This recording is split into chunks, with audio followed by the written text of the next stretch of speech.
My lord, ఈ junk ఫుడ్ని చూడండి.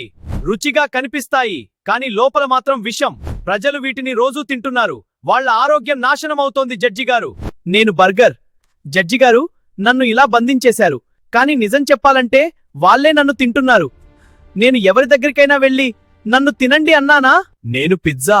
మై లార్డ్, నేను కేవలం చీజ్ మాత్రమే పెడతాను. వాళ్ళు ఎక్కువగా తింటే దానికి నేనేం చేయాలి? ప్రేమగా ఇచ్చాను, కానీ శిక్ష ఎందుకు పడుతోంది?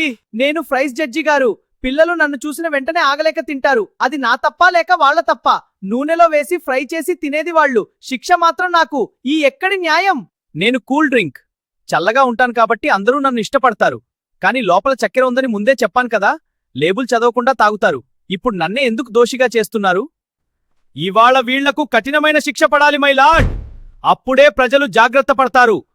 సైలెన్స్! జంక్ ఫుడ్ వల్ల హాని జరుగుతుంది, అది నిజం. కానీ అదుపు లేకుండా తినేవాళ్లదే మొదటి తప్పు. ఈ కేసు ఇప్పటికీ వాయిదా వేస్తున్నాను.